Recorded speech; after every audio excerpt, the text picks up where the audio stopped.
Good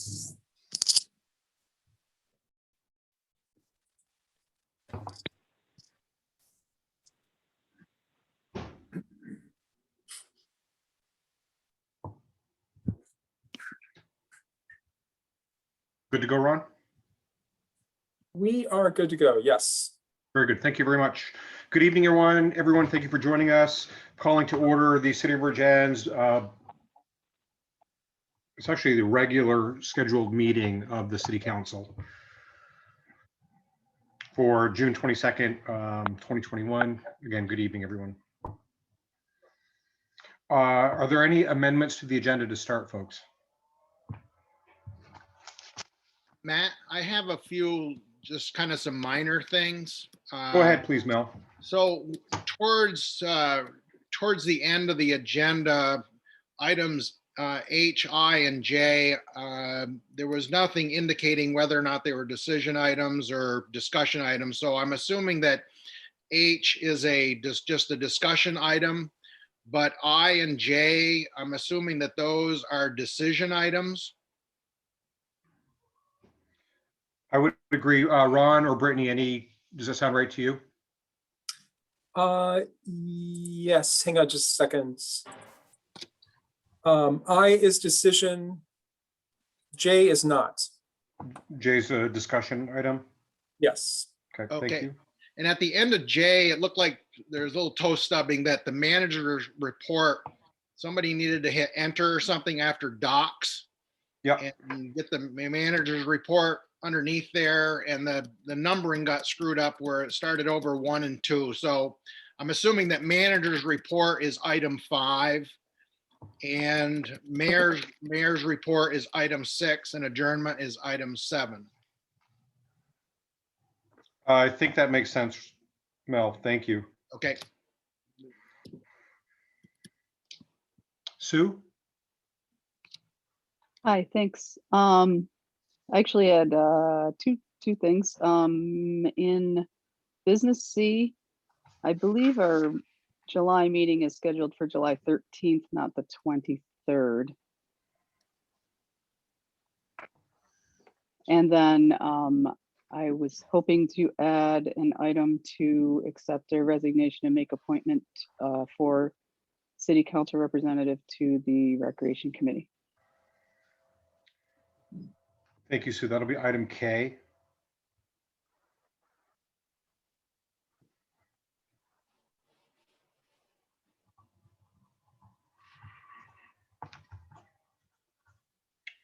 Any other amendments to the agenda, folks?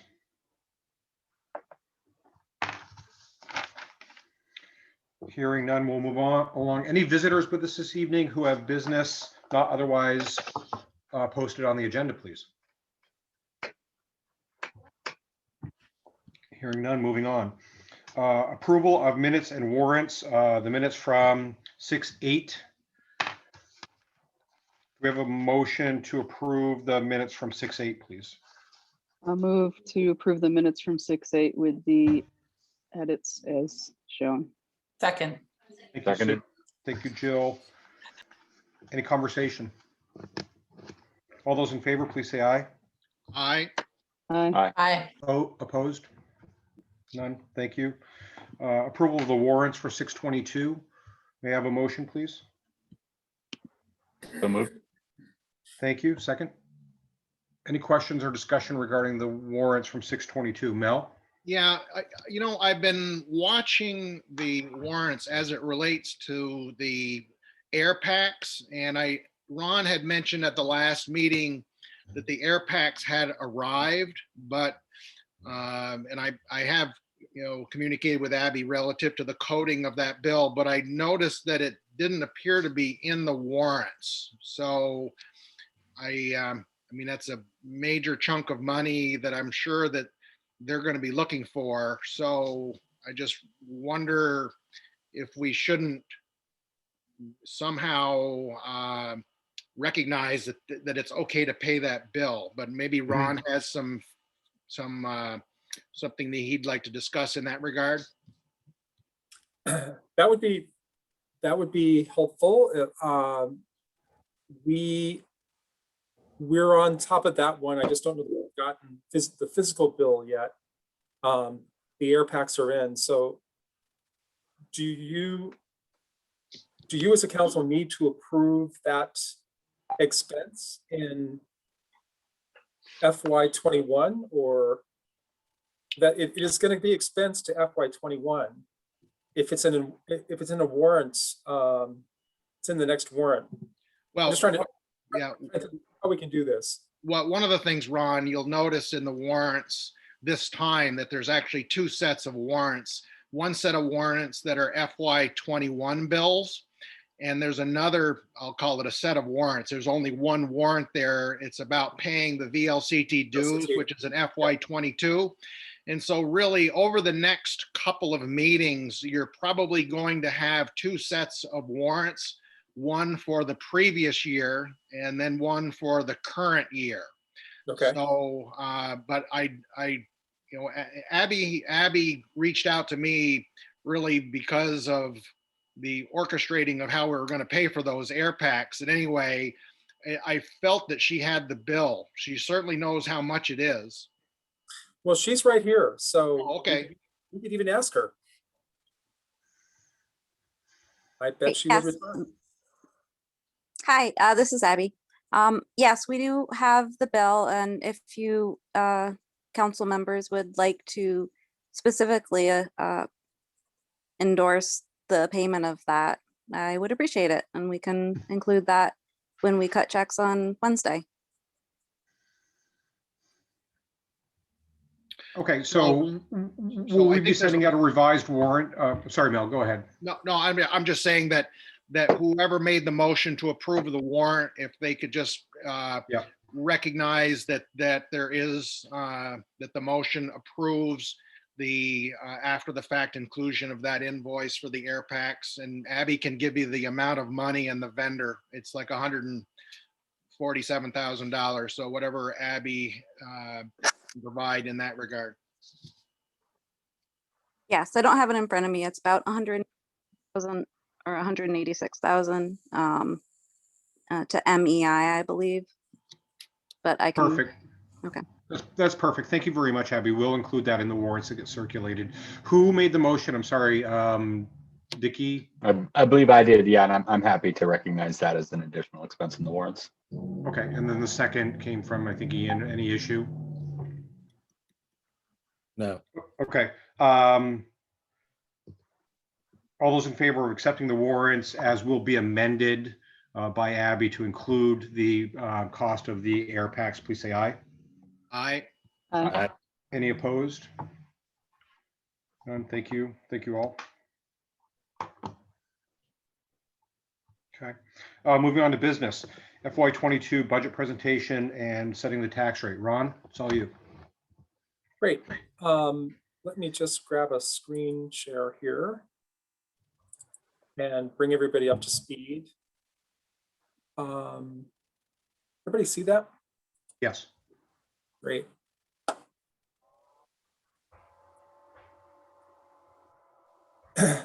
So here we are on the 22nd. We've taken what we have from budget status reports and updated the budgets it's been updated as of Sunday. So just a real quick recap.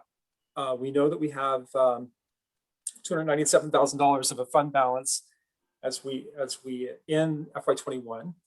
Our projected deficit as of Sunday, the 20th, was 56,660. And at this point, I feel like that's getting closer, very close. Unplanned expenses, we're aware of those.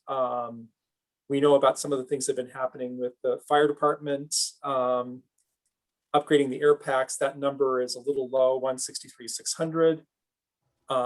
We also know about taking some additional funds from the sewer fund to help Rick Chaput get through the next couple of years.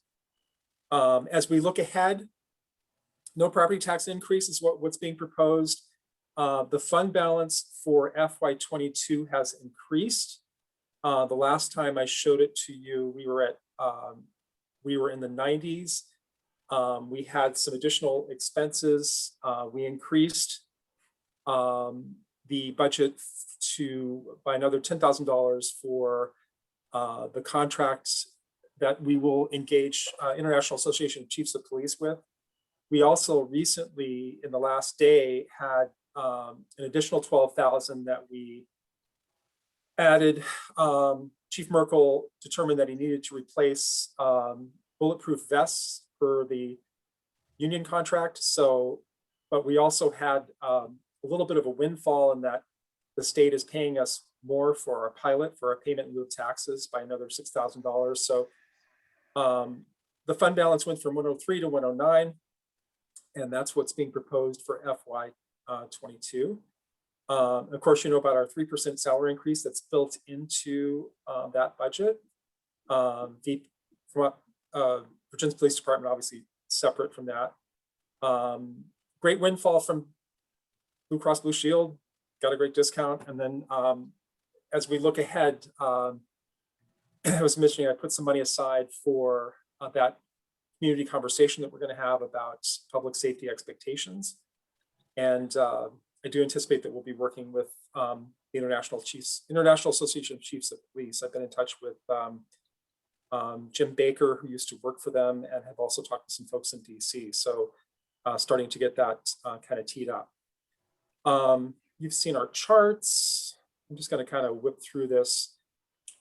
This is a revised chart, something that's different than what you may have seen in the packet.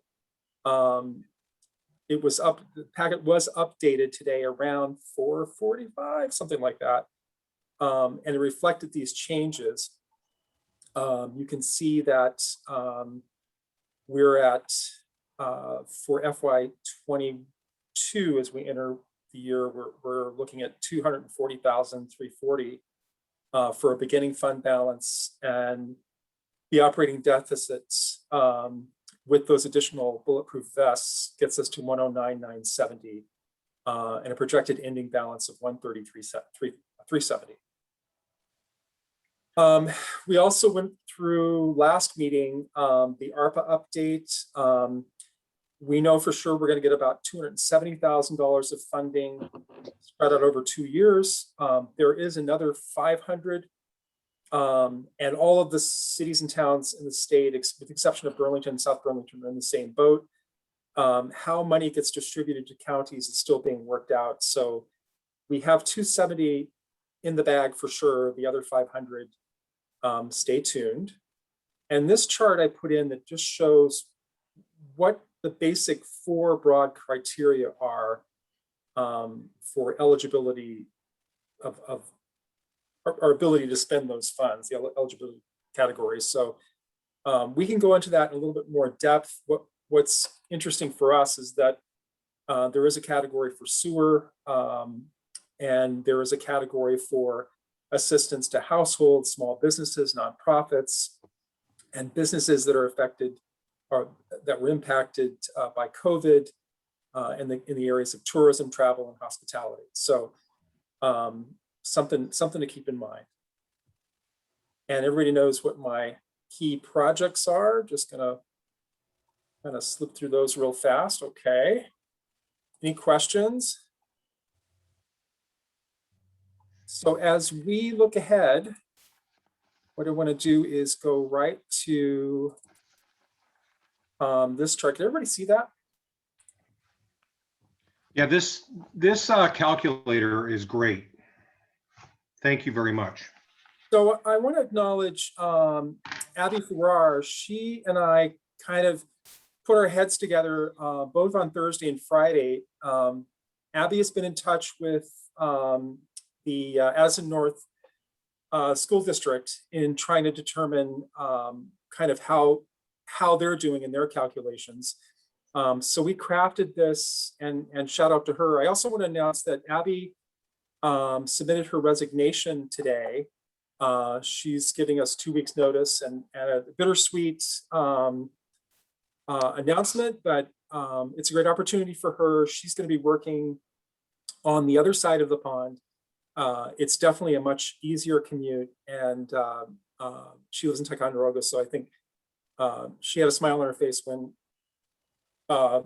she was talking about having a much easier commute. So we're happy for her there. And we started to work today on making for a smooth transition. We worked on the job description, which I'll post tomorrow. I'll work on it tonight and post that on the LCT and other sites and get that out. And then Abby and I will kind of work shoulder to shoulder the next couple of weeks, making sure that we can sort of chart a really smooth transition. And I asked her to join me tonight in this presentation, sort of going through how we're going to set the tax rate. Abby, do you want to jump in, or you want me to keep rattling here? What do you think? If you'd like, I can share my screen. I do have that same Excel up. That'd be awesome. Yeah. Okay. I think I might need to be allowed to. Okay. I changed some numbers recently. I had to change the police budget. So by an additional amount. So you may not That's have good. the most updated one. Oh, okay. Yeah.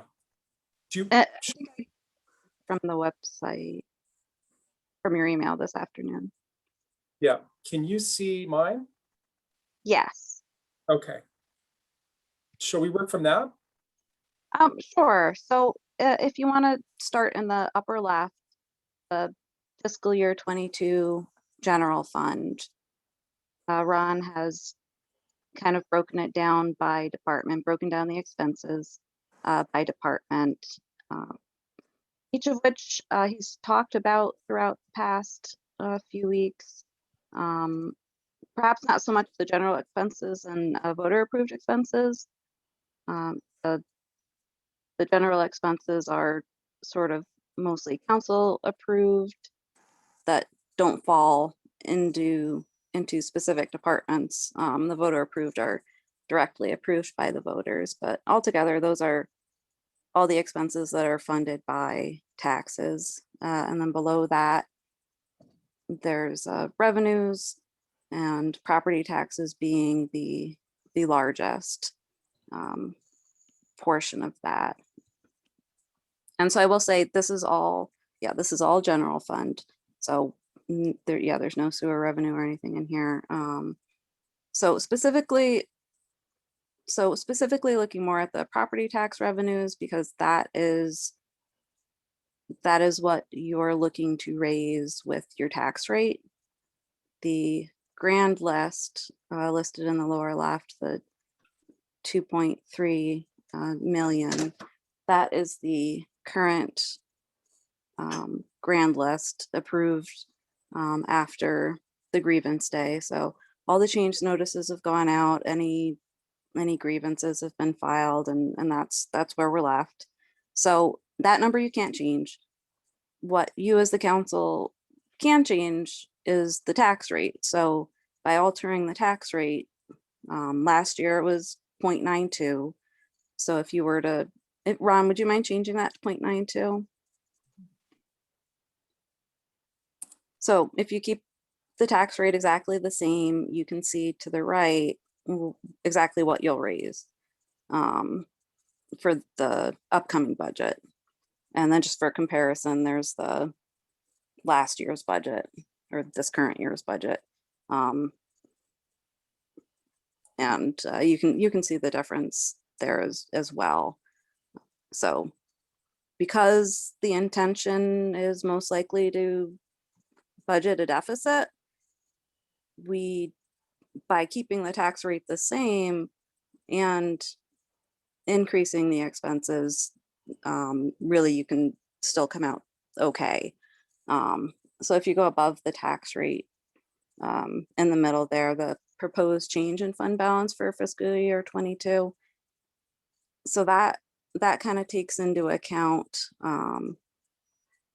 your revenues and expenses, Ron's proposed, revenues and expenses, And whatever tax rate you as the council decide, you know, that proposed change in fund balance is what you'll end up with.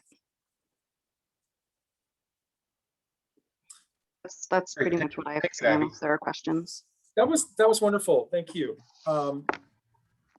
Matt, how would you like to proceed? I can flip back to 0.91 and on to 0.92. You can see the difference. We use less, if we go to 0.92, we use less of the fund balance.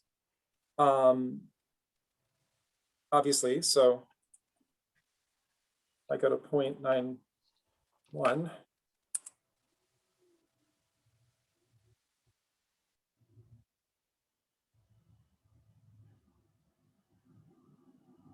Any thoughts? Your objective, Ron, was to keep the tax rate flat, correct? That's right. And this is the number. If you can see my cursor, I'm circling. This is where we would need to get to keep it at actually this was what was 92 last year, because the change in the grand list were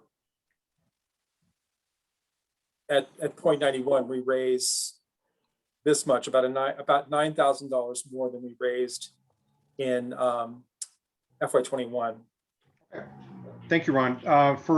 So that we can move this into discussion purposes by the council, do I have a motion to accept Ron's proposal to set the tax rate for full year 22 at 91 cents? I'll make that motion.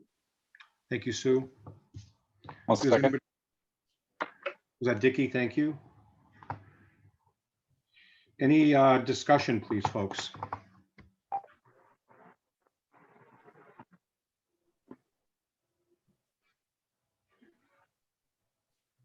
Sue? So, can you hear? Yeah. At one point we had talked about using some of the surplus towards sidewalks, I believe. Is that still a possibility? Does that not go? Is that not go into the budget? I'm not, you know, I'm a newbie here, so is that Yep. not put into the budget at this point? If that's the That was intent. going to be drawn down out of Right. Ron's fund surplus. Ron, where did we end up on that? Let me just do a quick screen share.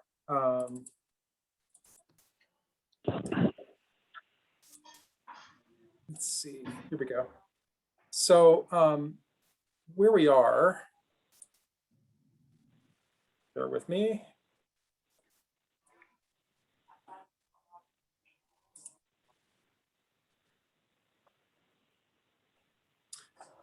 So we would be left with, if we were to do that, if we were to take $100,000 for streets and sidewalks, at the end of next fiscal year, you would be left with $30,000 as opposed to $130,000.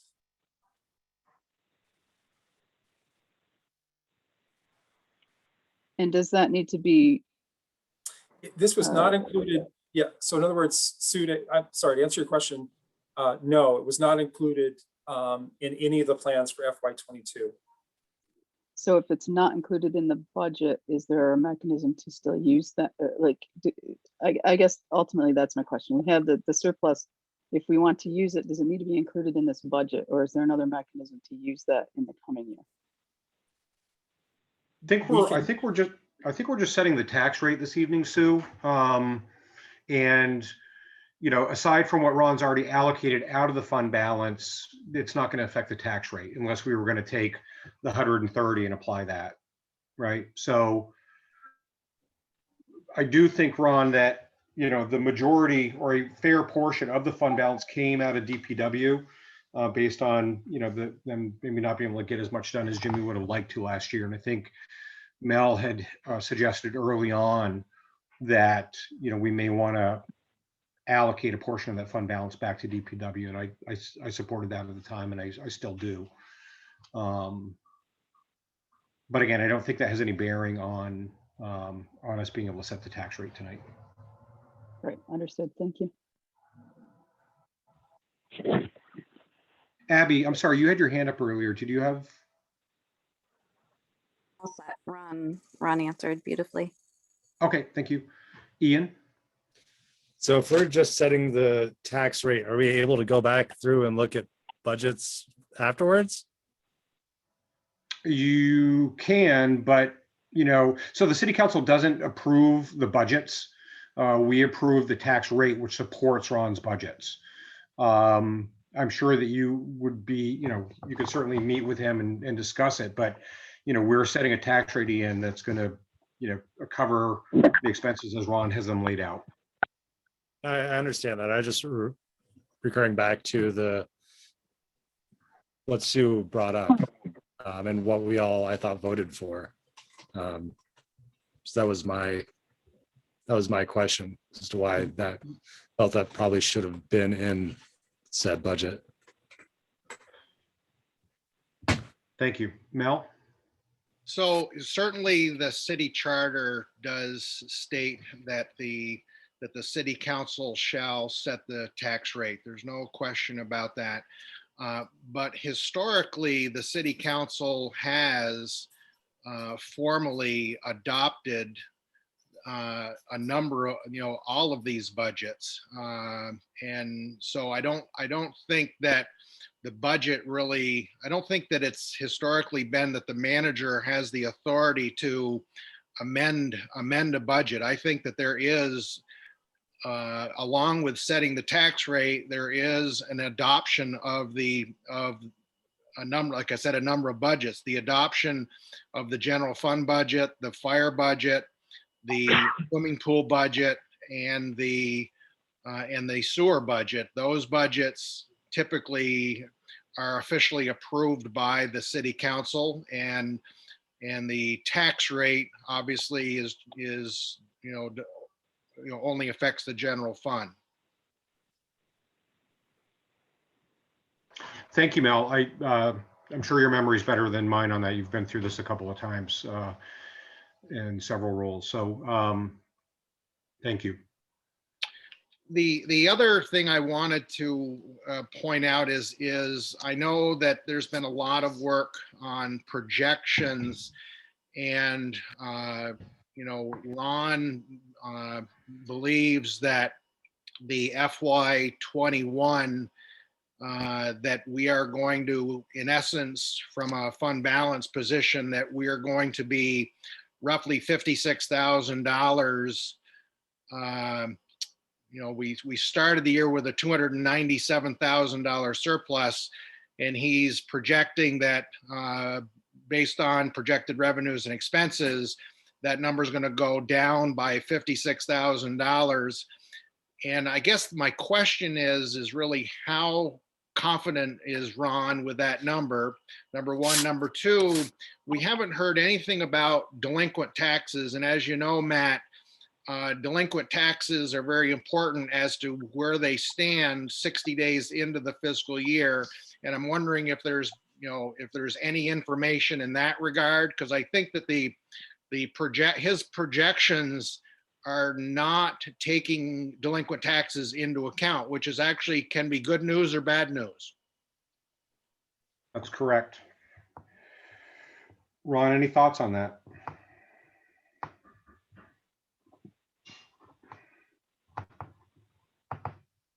Ron, you're on mute. Sorry. Bear with me for a second. My budget I did factor in delinquent taxes. What I did, Mel, is in my projections, I lowered the amount of property taxes we would receive by about 40. I believe I lowered it by $40,000. And how did you determine that? Because the number can be lowered based on your anticipated collections 60 days into the next fiscal year. I based it on the last 2 to 3 years and averaged. So in other words, what I did was I looked at the last, I don't know if I went back 3 years, but I'd have to jog my memory, but basically looking at what was the history of past budgets. And so just arrived at that 40,000. So in essence, just to give other people an understanding of how the delinquents work. Let's say that on June 30th, and we're almost there, let's say on June 30th, the delinquent property taxes are $100,000, but we anticipate collecting 40,000 of that $100,000 within the first 60 days. Then that is a change in what's called deferred revenue. And so a year ago, I don't know what the, Abby might, if Abby has access to the trial balance, we would know how much was deferred in revenue a year ago. And what that is, what the deferred amount is, the amount of taxes that didn't get collected within the first 60 days of the year. And so if you're looking, I don't know what you're comparing, whether or not you're comparing like June, June 30th of 2020 to June 30th of 2021. Is that how you're arriving at the fact that you think that our deferred taxes are going to increase by $40,000? Yes. 45,000. I think that's what I calculated, $45,000 of uncollected or delinquent. That the amount of deferred taxes is going to increase by $45,000. That's what you're saying. Let me bring up the budget. Hang on a second.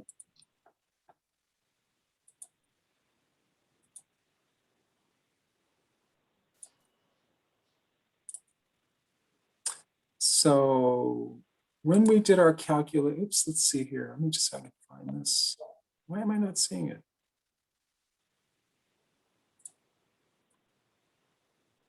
Bear with me.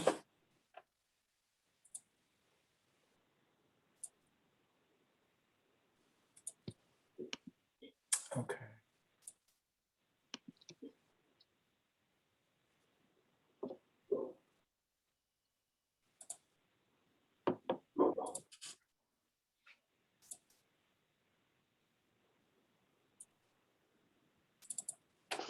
So what we did, Mel, is, can you see the chart across here? Yes. Yes. So what we did was, and you can see Greg's note here. We looked at what the average was in June and made a calculation that for the end of this fiscal year, we would have 45,300 delinquent. And what we did is we looked out over previous years. Greg would have probably a little more detail about that. Is there something that you're seeing that we need to, what's the concern? Let me know what the concern is. So, is there a shortcut for us here? Or is there a strategy that we need to do, or do we need to hold another meeting by the end, next week? Tell me what you're thinking.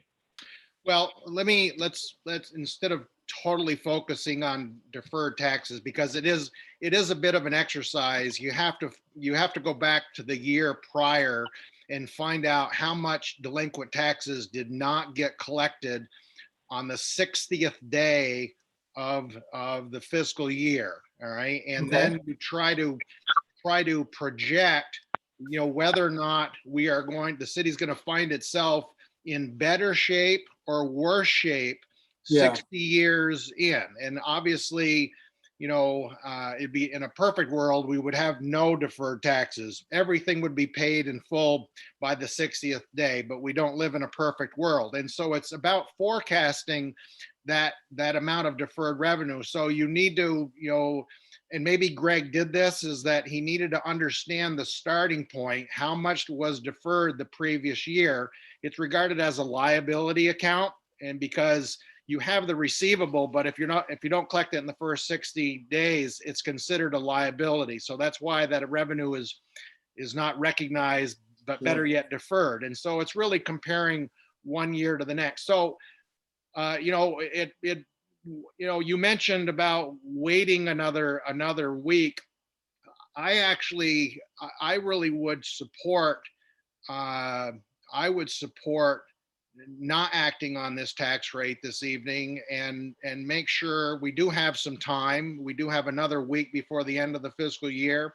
I know the pavers are out there. I know that there's things going on, and here's what my main concern is that if your projection is that FY21 is going to result in a reduction in our fund balance of $56,000, if that projection turns out to be accurate, and there's no way that you can absolutely predict it today because you don't even know what the delinquent taxes are going to be 60 days out. But there certainly are things that you can get a handle on. And my concern is that, and maybe I'd be curious about how other members of the city council feel. Let's say if instead of having, in essence, I know we use the term a $56,000 deficit, it is expenses over revenues of $56,000, but it really isn't a deficit situation because you got $297,000 to start with. So my point is that let's say that as we finish the fiscal year and we pay the remaining bills and we find that out that we didn't have more expenses than revenues at the end of the year, and there was actually $50,000 in excess revenues over. So you end up having a different projection. And, I think that, I guess my question comes back to, do you feel that you're within, every penny on the tax rate is $23,500 or $23,900. Do you feel that your projection is within $20,000 of what's your confidence level? I'm sorry, ask me the question again. Am I confident that I'm within 20,000? I'm confident with the projection that I've made for FY21. Yep. As confident as anyone could be, having gone through the budget, having gone through making projections, having gone line by line, and having talked with department heads, having met with you. I'm as confident as one can be with 6 months on the job. Yeah, no, And so to answer your question, I'm letting you know that I'm as confident as everything that I've done up to this point at 6:39 p.m. on 6/22, and beyond that, I can't answer that. Sure. So what I'm asking you, Ron, is Sure. Could you give me a plus or minus? I mean, I know that you've got a number of a projection to take $56,660 from the 297. Can you Sure. give us a plus or minus? A plus or minus what? That instead of being 56, it might be 36, it might be 76. What I'm saying, plus or minus. You think it's 56? I don't want to. I would not come to this meeting tonight. I mean, I'll be transparent. I did the work. Right now, I have 56, and for me to say, I couldn't come with. I wouldn't want to come here and say, I think it's 36. It's 56 as of 6:40 p.m. right now. Okay, so my point is, I guess my point is that if we set a tax rate and that tax rate really is about using a portion of a defined portion of the fund balance. And I think what you're saying is that when we finish the fiscal year and we complete the audit and we continue to collect taxes the first 60 days into the year, and there's all kinds of grant reimbursements that you are in essence projecting that the city will, after the audit is all done, that we would have a projected year-end balance of $240,000. That's what you're saying. Unless you see something that I don't see, and please let us know what that is. Well, I just want to make sure that, that you have more experience than I have. You have 34 years of experience. I'm 6 months in, man. If your gut's telling you that something's going on, let me know. I think that I think that the city's position is better than that. That's my take. Okay, I think it is better than that.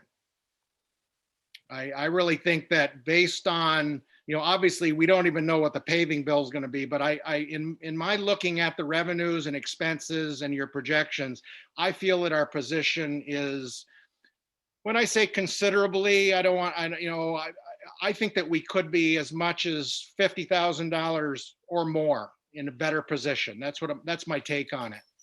wow. So I finished the budget even in FY21. That's awesome.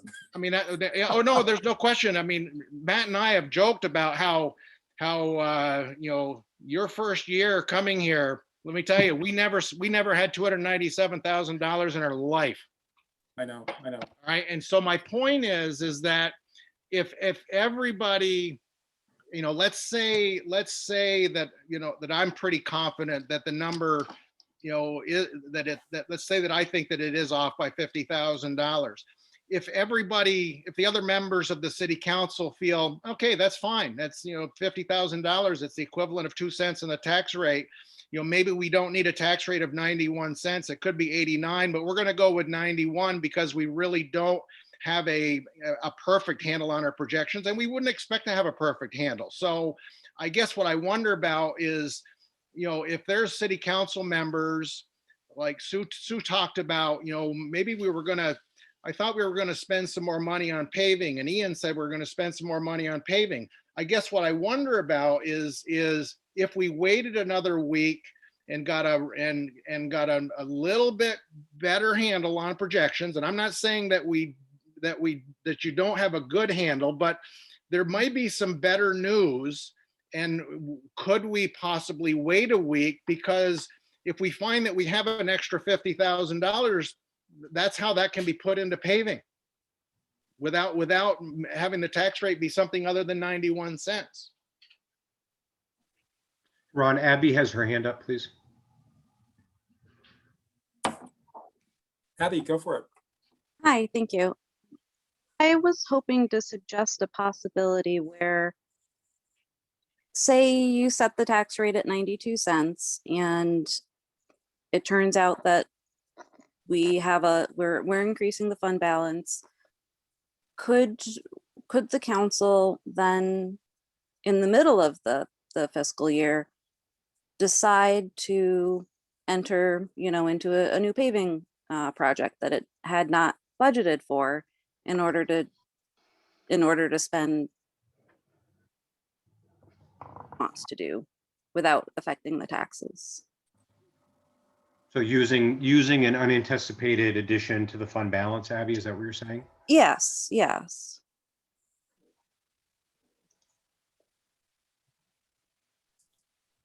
So Ron and Abby, we've got 1 week that we could have another meeting. How do you feel about, whatever unanticipated expenses or revenues are going to come in the next week? Do you think it's going to change your calculations a lot? I don't, but Abby, I don't either. I think it's going to take longer than that. I think it's going to take into July to really see. I do think, that Ron has a good handle on, what the department heads of that they've spent and what's going to come in. But, yes, the taxes, I think delinquent taxes are maybe around 50,000 at this point. So there's a possibility that some of those payments will be made in July. So I personally don't think that it'll make a huge difference in a week, but I certainly could be wrong. Thank you, Abby. Ian? I'm wondering if we need the proposed tax rate to me makes sense if we're going to accomplish what we wanted to accomplish. If we come in under, that means that we could have an increased savings the following year. Ron has already mentioned that there's going to have to be significant cuts the following year. This could help ease the sting of some of those potential cuts and/or cuts. And if that would be the case, I would be in favor of maintaining this tax rate to lessen the burden or possible sting of the following year. Also saying that maybe the cuts, maybe the tax rate was too high and we have an extra surplus, which could also go into some of the infrastructure needs that we need to pay for that the state and or grant money may not be there for. Thank you, Ian. Chris Spencer, please. Hi, thank you. Yeah, I was actually just going to piggyback off of what Ian just said. I think it seems like there are a lot of infrastructure needs potentially for the city in the next decade, and maybe saving 50,000 and reducing the tax rate slightly this year would be beneficial. But with larger projects that are going to cost a lot of money, keeping the tax rate as is might be helpful. Even if we don't spend that money, putting it into a reserve for future projects. So just something to consider as well, that yeah, we have this money, but we necessarily might want to hold on to it for something larger down the road. Thanks. Thank you, Chris. Hey, Matt. Yes, David, please go ahead. Yeah, I just restate my position that that sitting on cash in any significant amount is really unwise at this point. And I can say with almost certainty that whatever cash we are sitting on is going to be worth significantly less at this point next year. And that's the main point that I need to make. Thank you, David. Other comments? Dickie, please go ahead. Yeah, taking into account the pretty reasonable projection that the devaluation of the dollar and sitting on money in the account can be tricky. I think the tax rate makes sense to me, given the budget as assigned, and I think as a council we can adopt the tax rate and maybe through direction over the city, like by directing Ron to in the coming year to be looking for viable projects for that fund balance that aren't budgeted, things like paving and sidewalk projects, and the understanding that using the money for something tangible that will last longer than perhaps the value of the money in the account could be helpful, but not having that direction now without having a specific project to put it on, I think it's just a matter of looking for that direction. Whether it's I think over the coming year, we'll see the water treatment plant project progress. Expenses on that will certainly surface. The likelihood of getting grants, especially if we do run into an economic downturn, will become more difficult. So having some money in the bank to spend towards that makes absolute sense.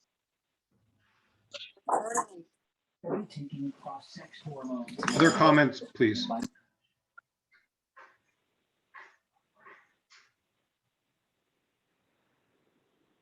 Okay, so we have a motion to set the tax rate. I'm sorry, Mel, is it your interpretation that the council needs to first go through and approve each budget prior to setting the tax rate?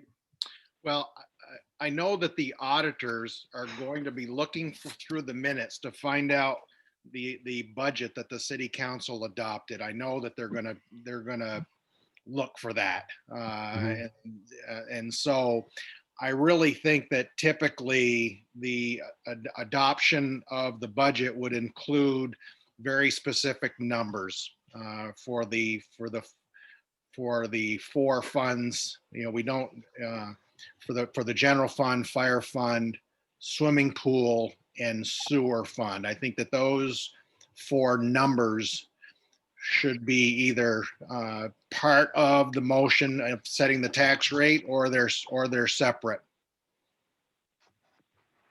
Because I don't think that Ron sets the budget. I think the city council sets the budget. Yeah, I heard you. I just don't recall it that way, but it's irrelevant.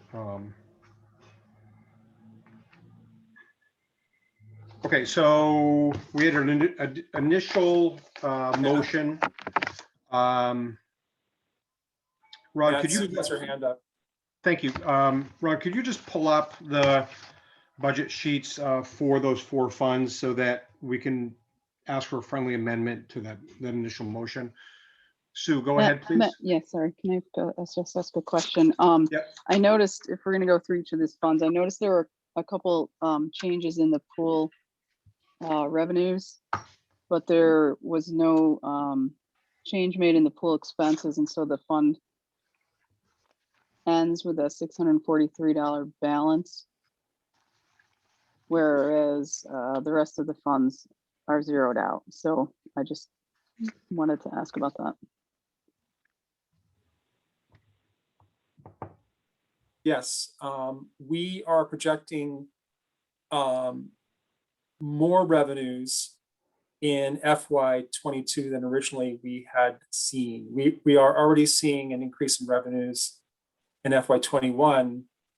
And so we just made those additions in the last 24 hours. Made those, increased projected revenues for FY22. Does that make sense? And so that positive fund balance just stays in the pool fund. Yes, yes.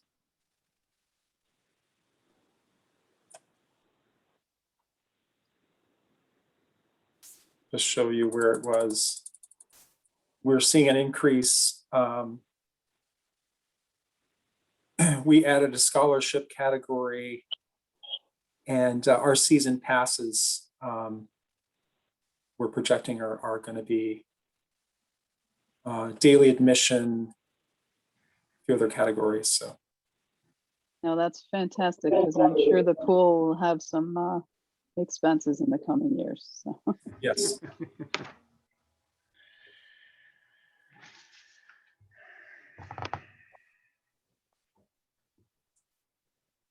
Okay, Ron, is there an easy way for you to pull up the four budget? Sure. We could start with the easiest way for me is to show the actual funds. I don't have them in summary form. Let's see. Yeah, I'm trying to think. Matt, what's your sense? For I me just need the, I need the dollar amounts for the four budgets that we need to vote on. Okay. Please. Yeah. So fire is 245, 171. 245, 171. Sewer is 799, 470.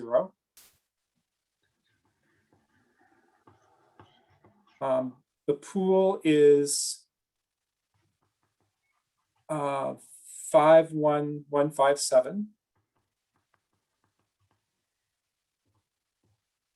And I don't know if we want to get into community development. I don't think so. Just those three funds. And then the total general fund. Total general fund is 2719557.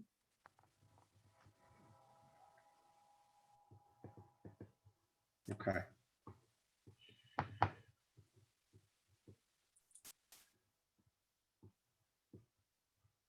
Okay, before we move on, does anybody have any questions about those numbers?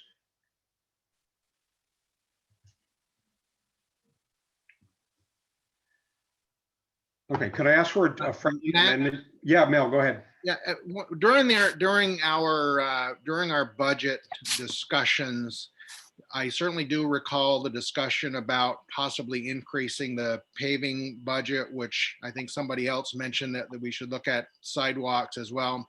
There was also, I noticed one of Ron's slides made reference to a 3% across the board pay increase, but during the budget review process, there was one position that is, and it's not about police, about a pay increase that's not the 3%. The board talked about that. It was relative to the recreation coordinator position.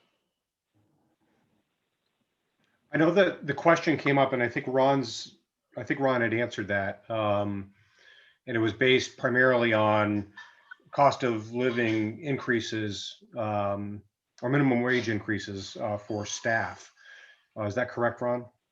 Yes, the purpose of me doing that was that as the position, as the department grows, having that position have some distance between what they make and what the next person in the line. We're inching our way up to $20 an hour, and what I didn't want to do was to have someone making a recreation coordinator making the same amount of money that for people that they were supervising. Plus, in terms of just the quality of what I think the city is receiving, I felt that it was justified. Yeah, okay, I just didn't know that we had finished that discussion. That's fine.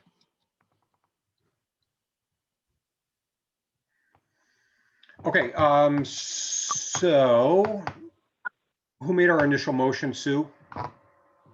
I did make the initial motion. Actually, I also just wanted to ask another question, sorry. We did have some conversation about the highway safety grant and whether that is included in this budget or not. And it looks like the decision was made for it to not be included. Is that correct? Can you just kind of give us some background on that? That's correct. What we decided to do was to leave it out, to keep it in non-budget revenues, non-budget expenses. Even though we feel there's some predictability about it, we decided that that's where we would keep it. Or that's where we would put it, rather. Can you explain maybe why? I think it makes sense. Well, I think it's either or. I don't know that there's a, I don't know that there's a right place to put it. What I will say is because the grant, because we have to reapply for the grant, and it's not a definite because we have to reapply for it, even though we know we're going to get it. After looking at it, I think I decided that Greg and I talked this over, and we decided that it made sense just to make it a non-budget revenue, non-budget expense, much like we might treat any other grant like this.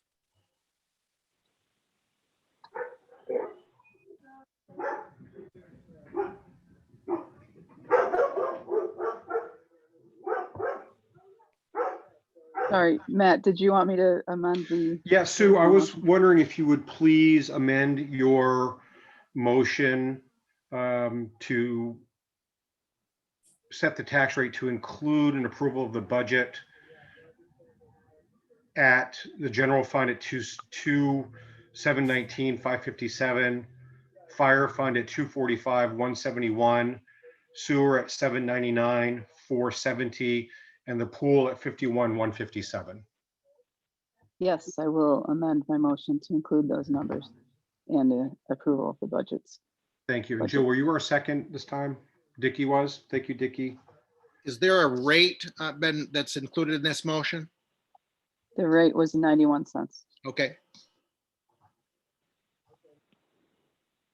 Thank you for amending that, Sue. Appreciate it. Further discussion. Yeah, Matt, the only thing that has already been discussed, and I just want to make sure that hopefully everybody's on the same page, that once we do complete the audit and get our true, the audited fund balance, that really Ron should really, if we are in a better financial position than we think that we are today, then he should not hesitate to come back to us with capital projects, that have been discussed during budget session, including both paving and sidewalks. But I would not rule out any other capital projects. I really think that for the same reason, when the city had $297,000, I don't think the city is supposed to be the taxpayer's savings account. And I think that we should be using that money for capital projects. So, hopefully we will be able to revisit some additional projects once we get those numbers determined. I agree with you, Mel. Absolutely. Thank you. All those in favor of approving the budgets as Ron has presented them and setting the tax rate at 91 cents, please say aye. Aye. Aye. Aye. Any opposed? Opposed. Thank you, David. Ron, Abby, Brittany, Greg, thank you all very, very much. I know this has been a challenge, Ron, but thank you. Done a great job. Oh, it's been great. Actually, we've learned a lot, and thanks to everybody who's been available. It's been a good process, and we learned a lot. So thank you. Thank you. Moving on, item B, formal submission of proposed City of Virgin zoning and subdivision regulations from the Planning Commission. Shannon with us this evening. Hey, Shannon. Hi. Yes, on May 3rd, the Planning Commission held a public hearing. We had some testimony. We had a regular meeting after that. We made changes and then we're ready to turn things over. I know a lot of other things have been going on, so it's been a while since we've gotten here. But in the agenda is a link to both a clean version of the proposed amendments as well as a track changes one. And just want to say that the Planning Commission, certainly myself and maybe some others, will certainly be on hand whenever the City Council is ready to have their public hearings to lend technical support. Thank you, Shannon.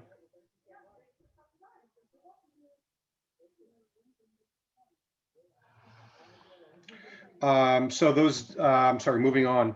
Setting the dates for the public hearings for proposed City of Virgin zoning and subdivision regulations. Sue had pointed out earlier that our meeting in July is the 15th, not the 23rd, as the agenda It's the indicates. 13th. 13th, sorry, not 15th, 13th. Thank you. Any action required, Ron, to set those hearing dates? Matt, Go ahead, Mel. it's my understanding that let's say that we schedule the first meeting on the 13th. And then I noticed that the other one is on August 10th. The way that it works is the city council, using these links that have been provided. Now the city council is in receipt of the proposed amendments to the zoning and subdivision regulations. The city council's first hearing has to be based totally on what the Planning Commission has delivered to us. We are not allowed to dig into these in advance of the first hearing. We're to have a public hearing on those as submitted to us. Relative to the August 10th, let's say that the city council gets some testimony at that July 13th meeting, and the city council wants to make changes to what the Planning Commission submitted. I guess my question of Shannon is that is it still okay? There's a window in there in between the 13th and the 10th. Is there not, Shannon? As far as being able to make changes, yes. Yeah. Because I think that you can make changes up until a certain number of days before the second hearing. So I just wanted folks, I don't know that, I don't have the timeline memorized, but I know that if the city council has a lot of testimony on the 13th and they have a protracted period of time, you can't have a hearing on the 10th because if you've got changes. To the best of my knowledge, we're okay.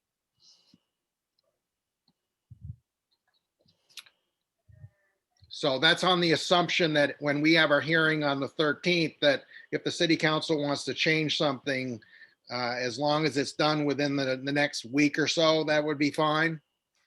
Yeah, as quickly as possible. Of course, the city council can also kick those changes back to the planning commission, which then, we would have to go through the process again, and just defer those other meetings, other public hearings, and that's fine too. I mean, the big thing is to get it all right, not necessarily to get it all quickly.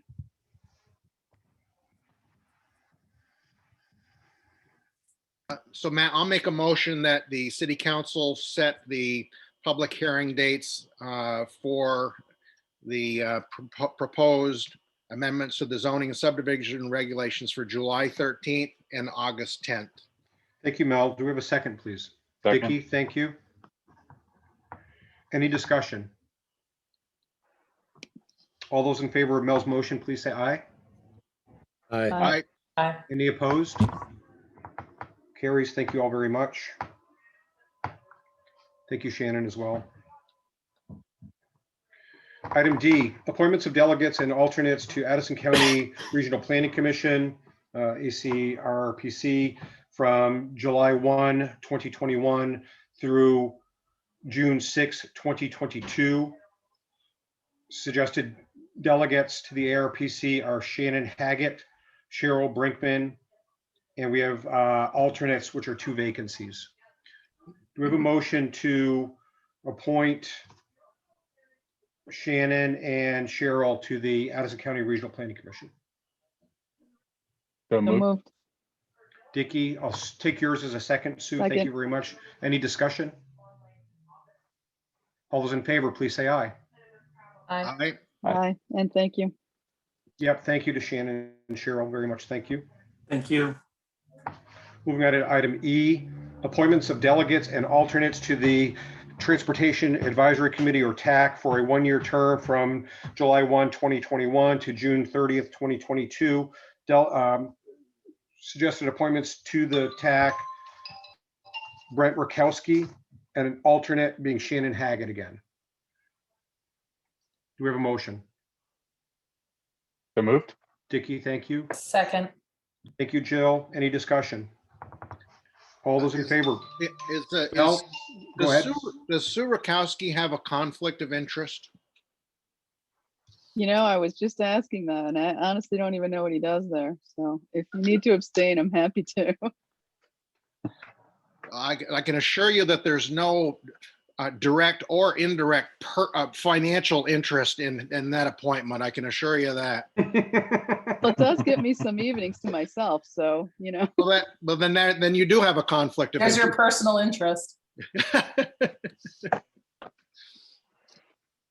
Okay, all those in favor of Brent and Shannon as an alternate, please say aye. Aye. Aye. Any opposed? Carries. Thank you, Brent, and thank you again, Shannon. Thank you.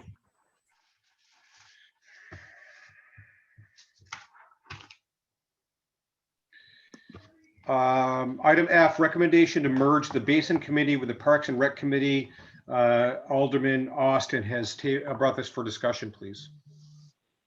Sure.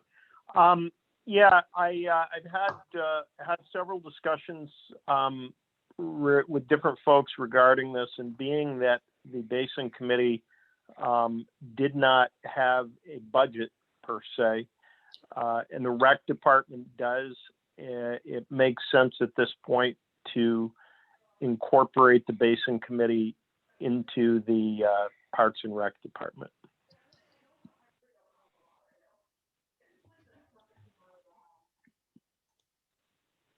Okay, who's carrying this discussion forward? Well, I can certainly have more discussions with Kathy Rossier and anyone else who'd care to participate. But I think being that, and Kathy and I have had some discussions, but being that the department has its own money to spend, I think it makes it a lot easier to execute some of the plans with that committee. So I can get together with Kathy and I can report back. Thank you, Mel. So I guess I'm just a little bit puzzled.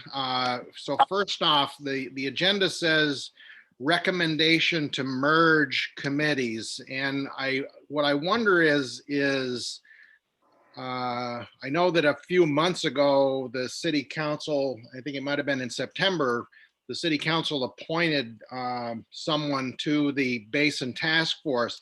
So I guess my question is, I don't know about, it's not a question.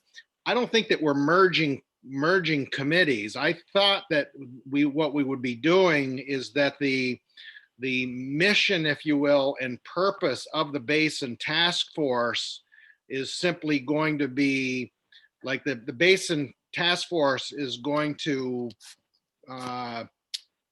be abandoned, if you will, but the downtown or the Basin Plan and the mission of that is to be transferred to the Parks and Recreation Committee. So I'm confused by the agenda item.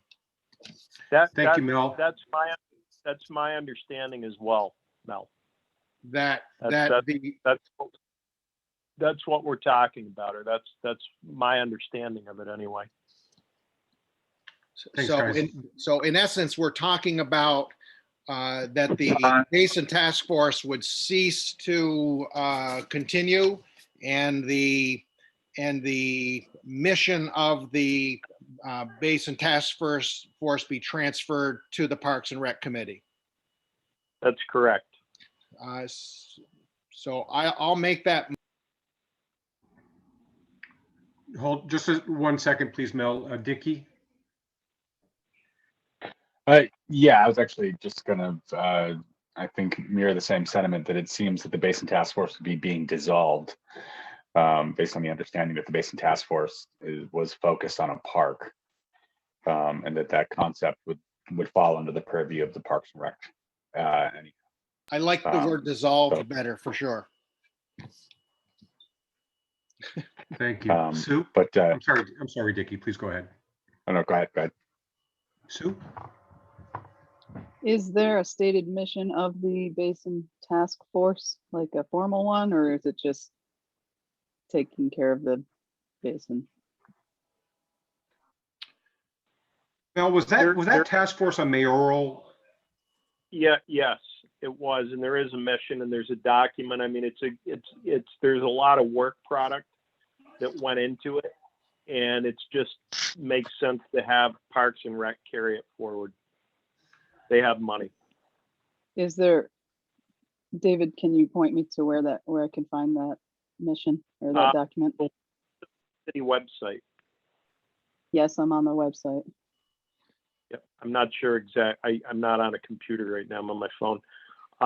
But I believe that if, can't remember exactly where it is, but I know it is on there. Okay, yes, there's a charge. It's quite lengthy, I guess. In theory, yes, I agree with this, right? It's a park and we have a recreation committee that's assisting with all of the parks. We also just approved a pretty lengthy charge for the recreation committee. So if we dissolve the Space and Task Force and transfer this entire charge also over to the recreation committee, is that what we're talking about doing here? I believe that's the case. It could be. I mean, if we dissolve the committee, technically that charge would no longer exist. But my understanding is that they would take up that document in its entirety, and would be in a better position to execute, being that they are funded. Okay. Do we have a motion yet or no? Mel was going to. Okay. Just Kathy Ross here. Sorry, can I just say one more thing, Matt? Sure, Sorry. please go ahead. If I might recommend that we just simply dissolve the Basin Task Force then. And because the mission, the charge for the Recreation Committee already includes oversight of all of the parks, correct? Thank you, Sue. Mel? I Kathy, would 1 second, please. That's right. I would be absolutely fine with that. Thank you, Mel. Kathy, thank you for your patience. No, that's okay. I tend to agree with both David and, well, everything that everyone's saying, except for the point of bringing the charge of the Basin Committee in with the Parks and Rec Committee. You will find at the Basin Committee, their work, the last time anyone met was, I believe, in 2019, or the minutes, and you can find those on the city website. And it was specifically for the basin and actually the path. Most recently was the path by the stairs going over to McDonough Park. And honestly, I don't know, David, who is on that task force still. So I believe dissolving the Basin Task Force, and anyone that was on it and wants to be on the rec committee, certainly come to us and let us know. But otherwise, yes, I would say dissolve it. And I think it had to come by the council we couldn't just say it no longer existed. I think there had to be a vote. Yep. Thank you, Correct. Kathy. Mel, would you be willing to make a motion to that effect, please? Yeah, so I would move that the Basin Task Force dissolve. A second, please. Second. Second. Sue, thank you. Any discussion by the council, please?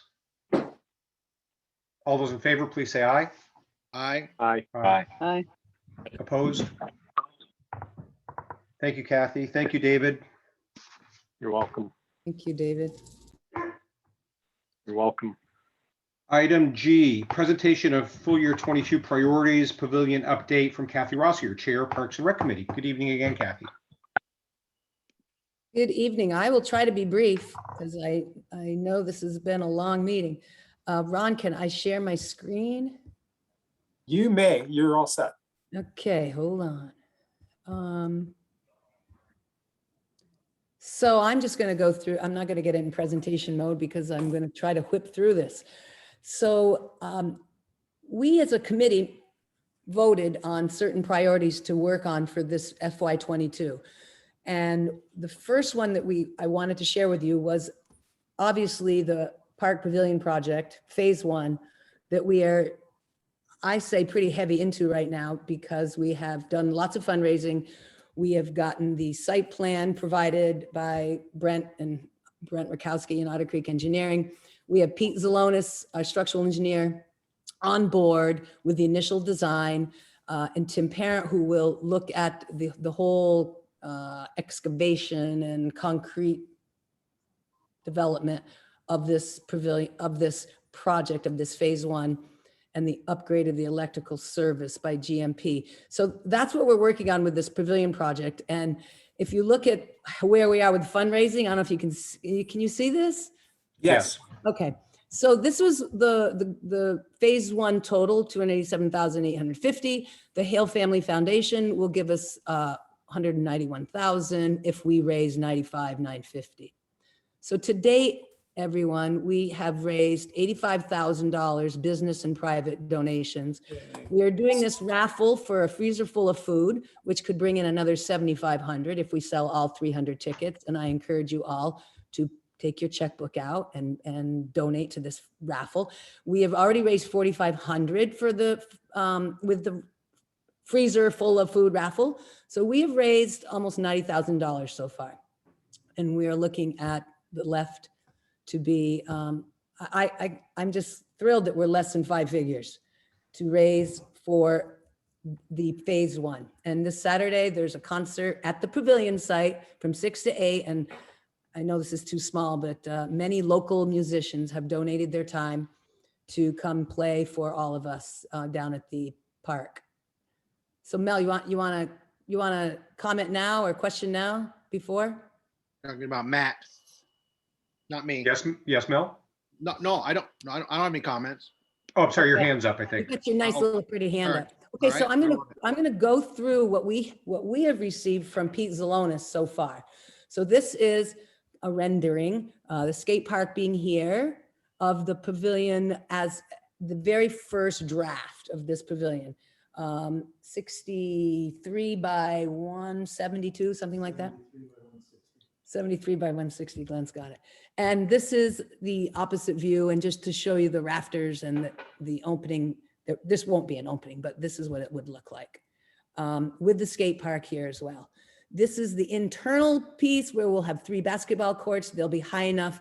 The basketball hoops will be on the sides, suspended, I guess. And if you really want to get into it, these are all the specs. We want it 17 feet high so that the ball shoots over, blah, blah, blah. And I'd be happy to share this. I've shared it with Ron. I'd be happy to share it with any of the council people. So that's the pavilion project quickly in a nutshell. And here next are the 9 different priorities that the work groups in this recreation committee brought to our June 3rd meeting. So every work group had to bring 1 or 2 priorities for consideration.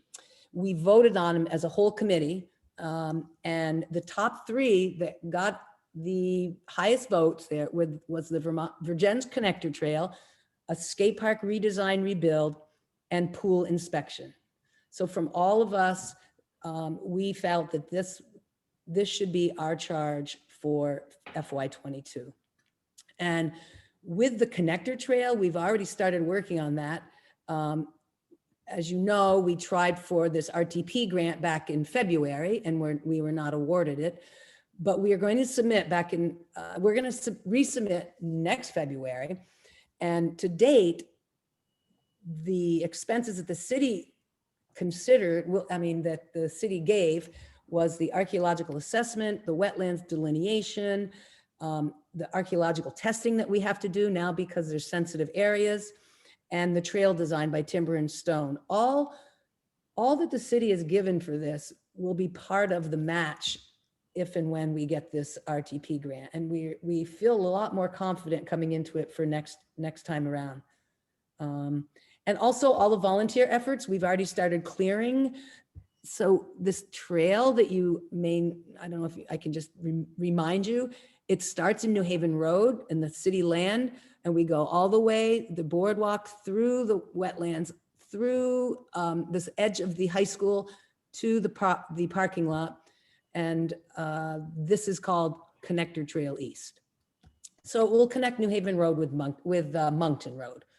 And it is part of we call it the Virgins Ped Loop Trail.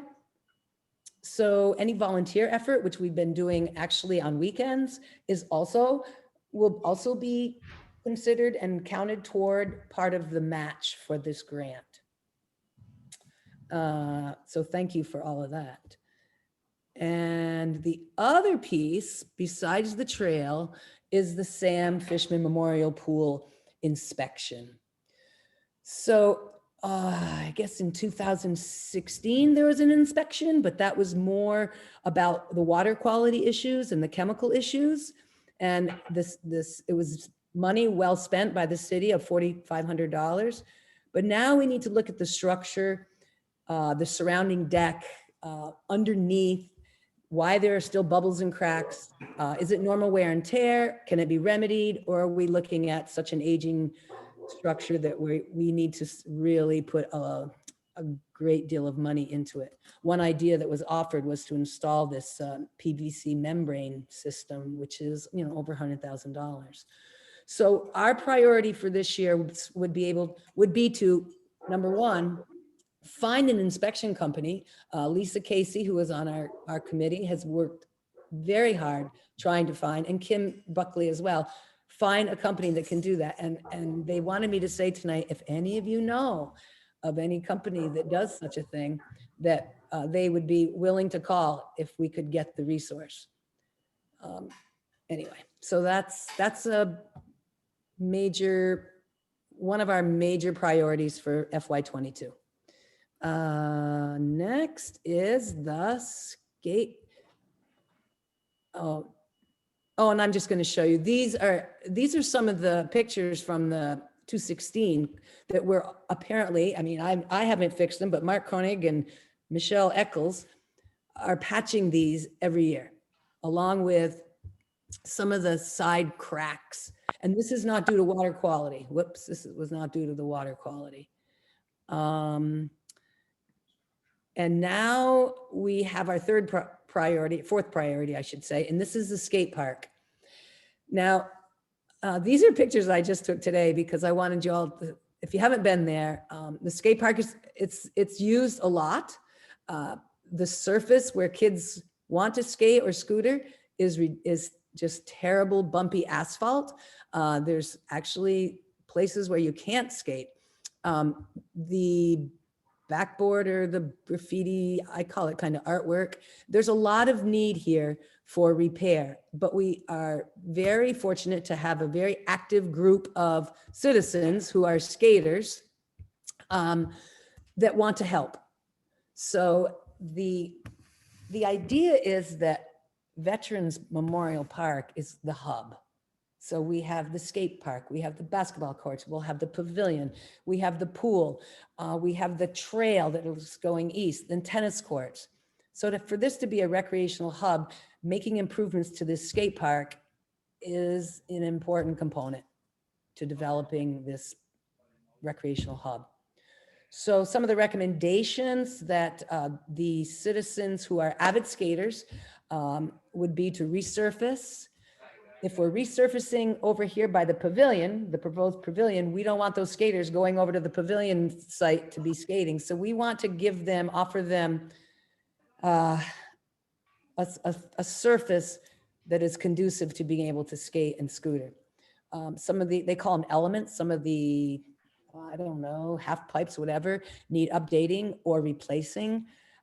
There's even a talk about looking at having talent come down or Burton and to help us maybe redesign the layout and adding benches for people to rest or spectate. And also looking at the warming hut building at some point down the road. I don't know if this is FY22, but we really need to make it more appealing and accessible. You know, we have a public bathroom there. Do we use it again? We have water, you know, a fountain. Do we use it? How do we make that more appealing as well? And at the bottom where I just said a group of active skaters they have already fundraised $1,500 to spend once a more defined path is followed. And here, if you didn't have a chance to come, a couple Saturdays ago, we did the whole ped loop. A group of us did the whole ped loop all around, and this is us bushwhacking through the rail trail. And going over some of the bridges that are on the rail trail. This was led by Tim Cook with his machete, and loppers with Glenn Rossier, and a few ticks followed us. And the last but not least, this Saturday, a group of the Recreation Committee went down to Falls Park. They painted picnic tables, they picked up trash, they sanded and repainted all the barbecues.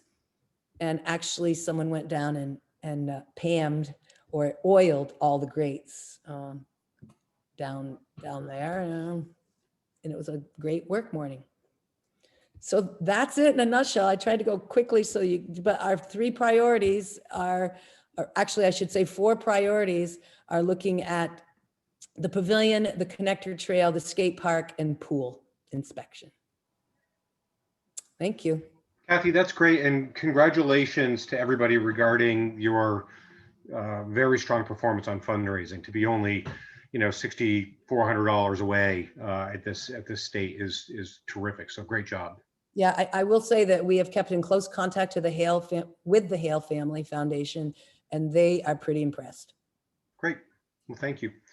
So there's a lot of information in here, and thank you for sharing your priorities with us. I would anticipate, Cheryl, I'll give it to you in 1 second. At some point, you'll be reviewing your available funds from your budget, and then potentially coming back to the council for some assistance once you have some firmer numbers on the skate park and things of that nature. Is that accurate? That is true. That is true. And we're into fundraising, so we're gonna. And there is another opportunity. I forgot to report this, but there's a grant that's due July 31st through the state of Vermont, building connections, whatever that. If you have a shovel-ready project, it's a one-to-one match up to $25,000. And if you have a shovel-ready project, they will listen to any proposals that you would want to submit. That's great. Thank you, Kathy. Cheryl, good evening. Hey, Kathy, that everything is absolutely totally amazing, and I'm so in your corner. But there's one piece of it that is kind of missing for me, and I'm just wondering about the outdoor classroom.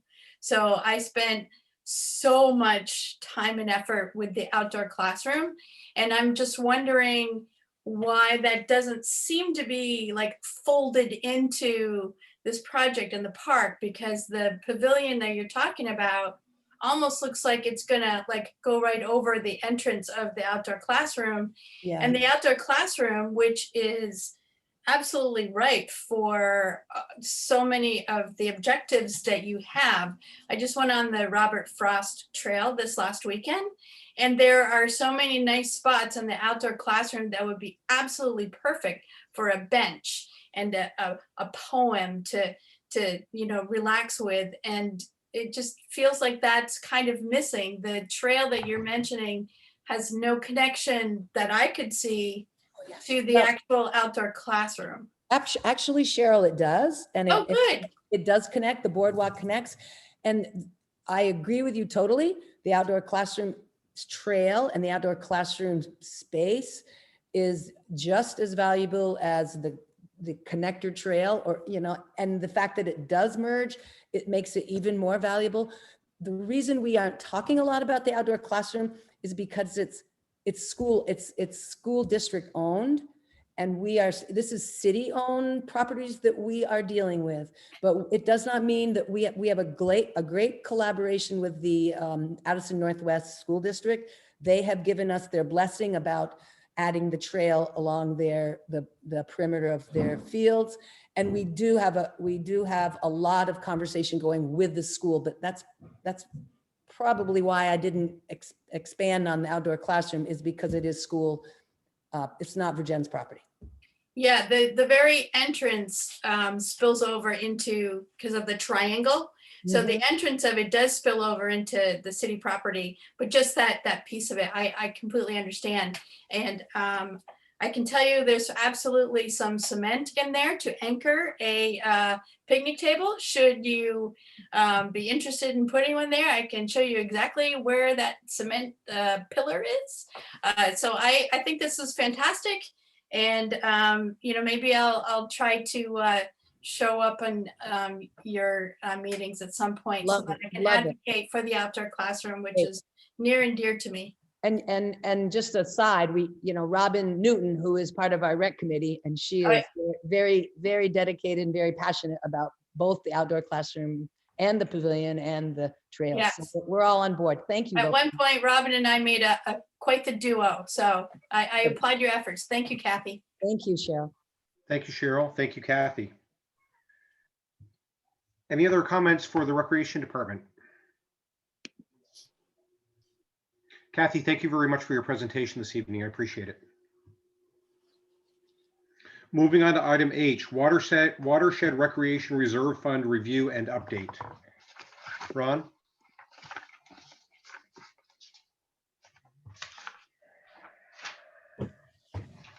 You're on mute, Ron.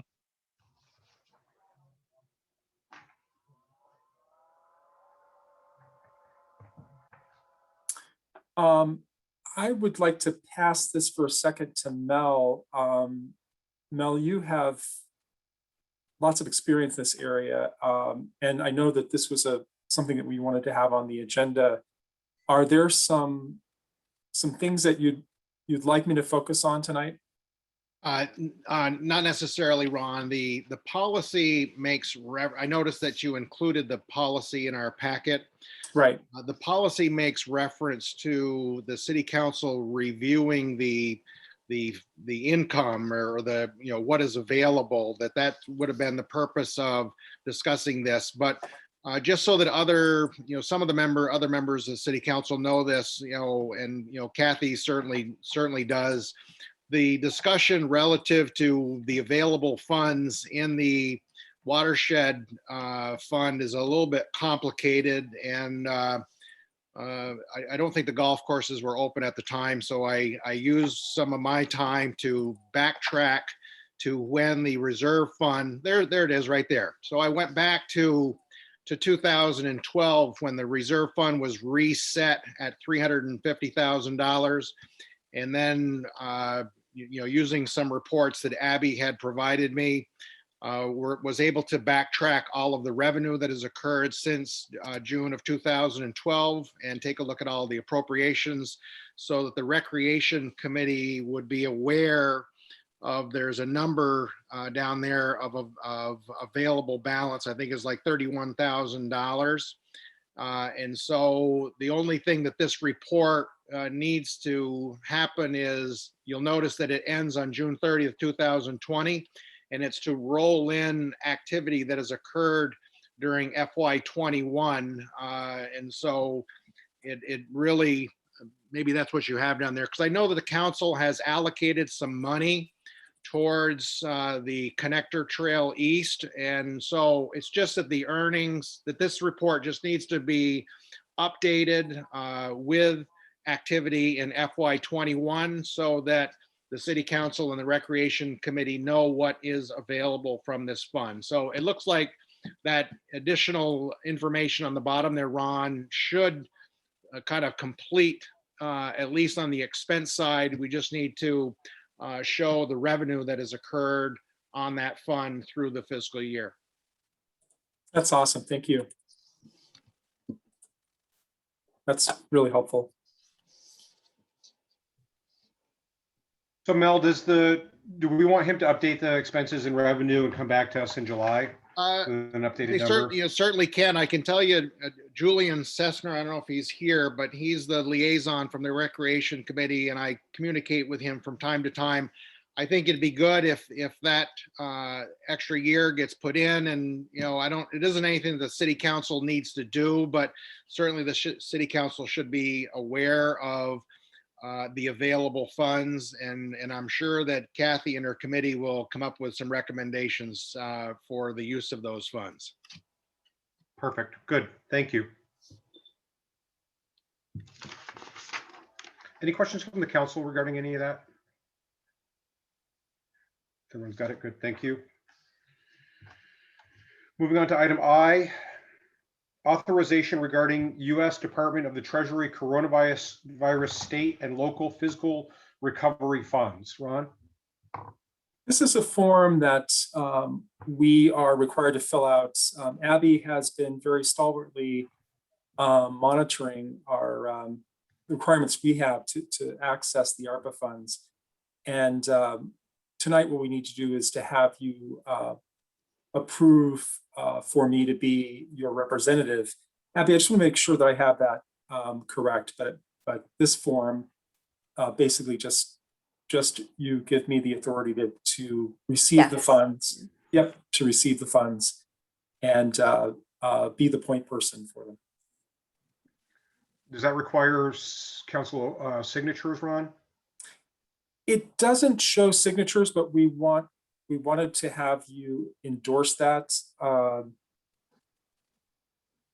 Abby, I don't think it Yes, had... to endorse Ron to sign on behalf of the city and to be the representative. If you wouldn't mind making a motion for that. Thank you, Abby. We have a motion to appoint Ron as the designee as the recipient for the coronavirus state and local recovery funds. So moved. Dickie, thank you. Second. Ian, thanks. Discussion? So Ron's position is based on the form, would be the authorized representative. That's what that is? Yes. Okay. All right. Yeehaw. Further discussion? All those in favor, please say aye. Aye. Aye. Aye. Opposed? Ayes carry. Thank you. Item J, agreement for professional services from Hoyle and Tanner regarding the Otter Creek docks. Ron or Jim? bear with me for a second. I want to bring up, oops, that is not the right one. I just wanted to make you aware of some issues with the docs. Hang on a second, let's see if I can find this. Here we go. Can everyone see that? No. Okay, let me give it another shot here.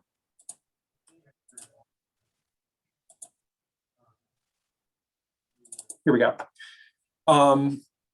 So the Falls Park docks on Otter Creek, we are experiencing some degradation. And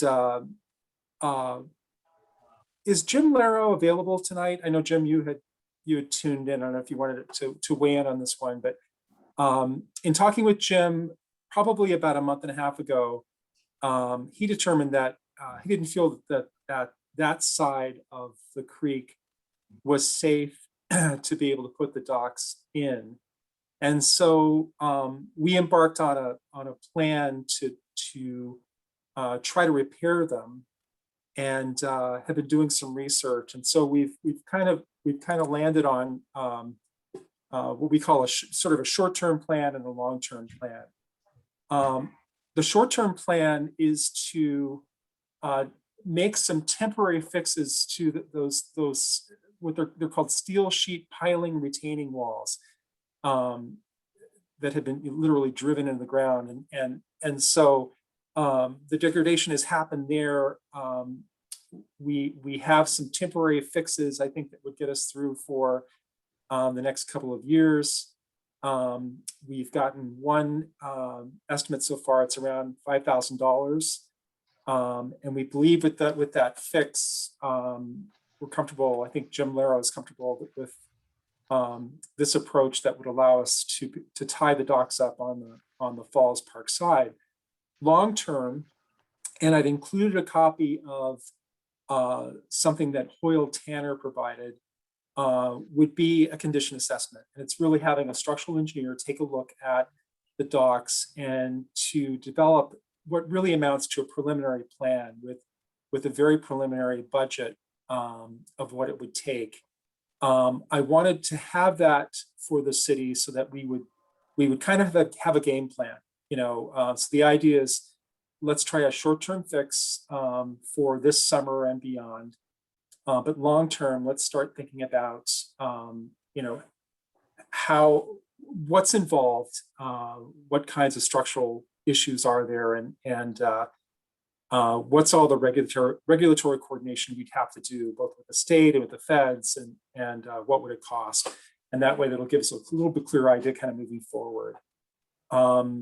So no action required tonight. I do need to figure out how to pay for this, but I can come back to you on that one. But I did want you to be aware of what was going on.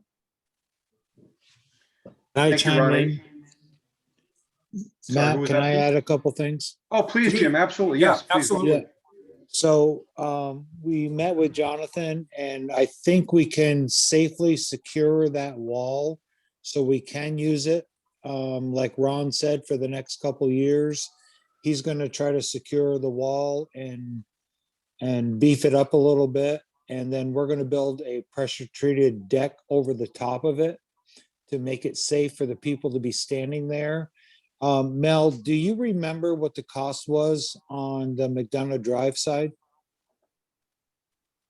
I want to, we got a special grant from the state. I think it was about 50,000. Okay, that's something to shoot for then. Okay, I'm sure it's probably Double that. Yeah. Yeah, that's exactly what I was thinking. Okay, so it would probably be about $100,000 project. But I'm pretty sure we can do this and have people safely be on it. And as you know, once they open up the border in Canada, we have boats tied 3-4 wide. And I was just concerned about the structural part of it. And I was afraid that people would wake up and they wouldn't be tied to the wall anymore. But I confidently believe that we can by doing this, I think it can add a couple more years for us. And that is Jonathan Brownell here locally, who looked at this with both Matt and Jim recently, and it looks like a really good fix. I do have to say, Ron, I would encourage us to try to figure this out on the sooner side regarding the interim fix, because, you know, they are saying that potentially the border is going to open up, you know, third week of July. And although we don't need the capacity right now, to Jim's point, I'm expecting there may be a lot of pent up desire to come south of the border once that opens up. Dickie? I just was going to say, this seems like a project that's just ripe for that fund balance piece of the, not necessarily budgeted, but certainly would be an improvement to the city. Thank you, Dickie. Any other comments regarding the agreement from Hoyle and Tanner? Mel, please go ahead. You know, not that I'm racing to spend this money, but you know, the city has had donation boxes on both sides of the river, you know, for a number of years, and that money has been, there might be some money in it right today, to be honest with you. Anyway, there's a fund called the Otter Creek Improvement Fund, and I don't know that there's any policy, but there's probably, you know, $10,000 or $12,000 in there, and this engineering to me would be would be consistent to use some of that basin money. It came from voters' donations, all right, and so to use voters' money to do an assessment of the docks that they've been using, to me that goes hand in hand. So that would be one option for a source of funds if Ron is looking for one. That sounds appropriate. Yeah, thank you. I am. Yeah, that's great. So yeah, because Ron doesn't have enough money from all the other buckets of money. I know. Is that something that, may I just access that money for the Otter Creek Improvement Fund, or is that a city council requirement to access those funds?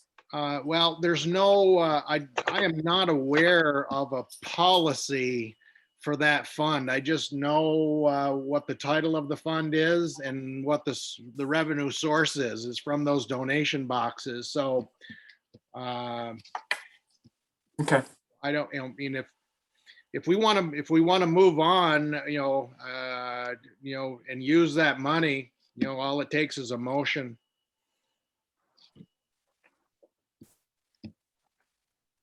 I'll make the Dickie? motion. Yeah. Yeah, I was just gonna say, I would move to use the money from those donation boxes towards this project. Second. Ian, could I take that as a second? Thank you, Ian. So just to be clear, council, are we authorizing the specific amount from Hoyle and Tanner? How much was that, Ron, please? It was $6,500. Okay, $6,500. Is that your motion, Dickie? Yeah. I would, to clarify, I would motion to spend $6,500 from the voter donations towards Hoyle and Tanner for the expense. Thank you, Ian. Yeah, That's okay for you. And Mel? I'm trying to find the balance. I'm going to have it for you in a second, just to make sure that we indeed have that money. If you can, I'm just looking at a trial balance. I'll get it for you in a second.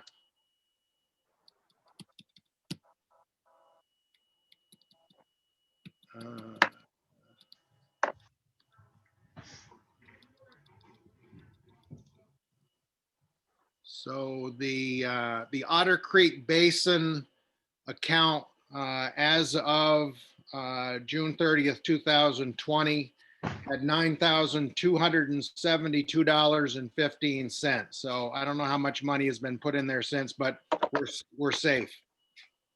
Awesome. Thank you. Excellent. Thank you so much. That's great.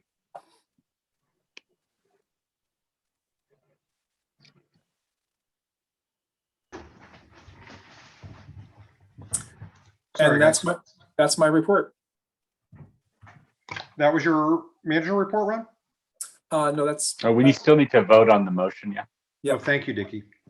All those in favor of allocating $6,500 from the Otter Creek Voter donation fund. I'm not sure the name of that one, Mel. Please say aye. Aye. Aye. Aye. Any opposition? Carries. Thank you very much. It's great. Thanks for the heads up and the additional money, Mel. That's great. Ron, on to the manager's report, please. Jim Lara, are you still there? Yes, I am. I just have some really attractive pictures, which I know you love about me. And I But don't here- like about you. I just a shout out to Jim and to we have a contractor that Jim is working with. We are in the midst of paving. He's been a busy man, but some photos that I snapped today. And Jim, you've done a number of streets. You've got some more to do. Reaction to the public has been great. You've been able to get people, having worked in a much larger city, you've been able to give people a pretty good heads up, and you're very courteous and you're knocking on people's doors, and I want to thank you for that. But how's it going out there? It's going really well. We've just completed, as of today, we've done Prospect, Union Street, Elm Street, and Scoville Lane. Tomorrow they will be going to Hillside and paving that. And from there, we're going to be going over to Green Meadow Acres, Bowman Road, and Adele Drive. And from there, we'll be finalizing it with Meadowbrook Road behind the park off of North Street. And that'll be it for the year. It's great. Nice work. Thank you. All right. And the exciting thing coming up for you for FY22 is a dump truck, which we're gonna take advantage of that at the beginning of the fiscal year. Matt, beyond that, I don't really have much more to report. Okay, I have to ask the council's permission to please revert back to the business section. We had amended the agenda to add item K under business. I apologize for having missed that. We have a resignation from the Recreation Committee, but we also have a volunteer to step up into that role. So unfortunately, Jill unfortunately has chosen to resign from the Rec Committee. But Sue Rakowski has volunteers to step up and take that position as the council liaison to Rec Committee. So moved. Thank you. Second. Okay, discussion? I just want to say I'm not resigning because I don't want to be on the rec committee. I have to resign because I'm pursuing a master's degree and I just don't have time to devote to it. So thank you, Sue, very much for stepping in. I appreciate it. Thank you both, Jill. Thank you, Sue, as well. I have a couple of quick things for the mayor's report. You better vote and make it official.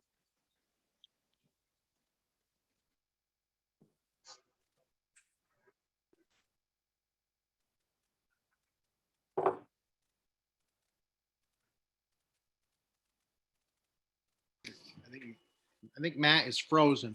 I think I just got unfrozen. Thank you. Thanks, Mel. Did somebody make a comment right before I froze up? Yeah, just a vote. Oh, vote. Thank you. All those in favor of Sue joining the Recreation Committee as the council representative, please say aye. Aye. Aye. Any opposed? Thank you all again for your patience. I appreciate it. Thank you, Sue. Hey, Sue. Thank you, Jill, for your time. So I just have three quick announcements. Everyone asked me how I like being the mayor. I enjoy being the mayor a great deal, as I enjoyed serving on the council as well. One of the high points of my tenure as mayor so far was that I had an opportunity to meet with a young woman from our community by the name of Alina Heath. Alina, when I met her, was in our in the troop 61465 Daisies here in Virgins, and she has just recently graduated up to brownies. Alina had an opportunity to interview me for her democracy badge. And I gotta say, of all the mayoral duties I've held so far, that was just an outstanding meeting. Alina is an outstanding young citizen, and I'm hoping that she'll be one of our mayors in the future. So thank you to Alina for the opportunity to have met, and I'm still looking forward to our ice cream at Olson's when our schedules coincide. Thank you. I did also receive some great news from Rob Jewett. Rob is the committee chair for our local scout troop, 539, and I'd like to recognize 3 of our Boy Scouts who have achieved Eagle Scouts status. Aiden Jibo was able to achieve the rank of Eagle by executing the construction of a backstop net for the varsity soccer field at Regents Union High School. Aiden, thank you very much.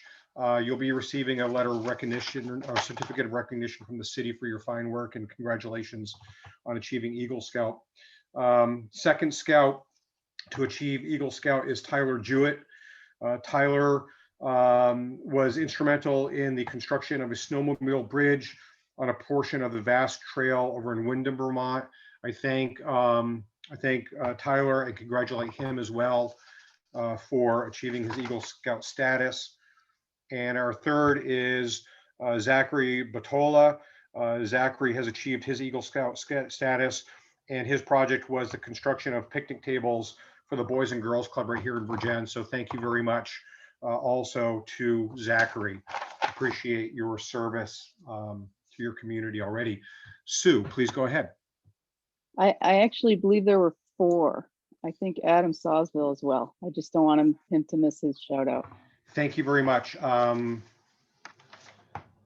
think that I know that you're right, actually, Sue.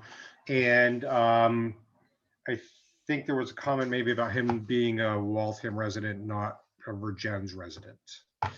But congratulations to Adam as well. Mel, do you have anything to offer other than that your puppy? Sorry, Mel, you're muted, Mel. I'm sorry. Sorry, I just lowered my hand. Sorry. Okay, thank you very much. Thank you. And Jill, did you have a comment earlier as well? No, we're good. Thank you. All right. All that being said, unless there's any other business, I would ask for a motion to adjourn the meeting, please. So moved. Second. Thank you. Thank you. Any discussion? All those in favor? Aye. Aye. Aye. Thank you all very much. Great job, folks. I appreciate it. Thank you. Thanks, everybody. Thanks, Thank guys. you. I'm a Boy Scout. What was that, dude? I'm a Boy Scout, You're a Boy Scout? That's awesome. or a Cub Scout at least. Yeah, that's great. I started off as a Cub Scout, and now look at me. I'm the mayor, so watch out. Hot dog. Well, someone did tell us he was going to be the mayor someday when he was about 3 years old. That would be great. Watch Cool. out. All right. Night, guys. Good night. Good Thank night. you. Thanks, everybody.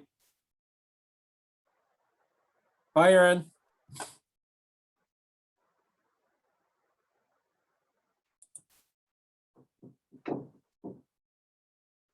How are you?